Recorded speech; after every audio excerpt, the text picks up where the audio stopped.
Pelarian pelaku pencurian solar dan besi milik sebuah kontraktor jalan tol di Ogan Ilir. Pencuri tersebut berakhir di tangan tim Krokodil Unit Reskrim Polsek Pemulutan. Pelaku yang kini ditetapkan tersangka diketahui bernama Rizal, 42 tahun, yang tak lain bekas satpam sebuah PT. Menurut keterangan polisi, penangkapan tersangka Rizal berkat pengembangan dari 3 tersangka lainnya yang sudah diproses. Peristiwa pencurian ini terjadi pada 24 Oktober 2017 atau 4 tahun lalu, kata Kapolres Ogan Ilir AKBP Yusantio Sandi melalui Kapolsek Pemulutan Ibtu Ikil Alanuari didampingi Kanit Reskrim Ibda Zulkarnain, Kamis 9 September 2021.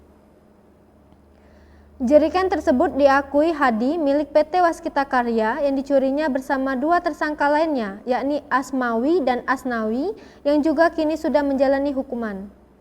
3 buah jeriken berisi solar kurang lebih sebanyak 200 liter, besi pipa 7 batang, besi ulir 43 batang, besi terot 37 batang, dan pipa 3 batang.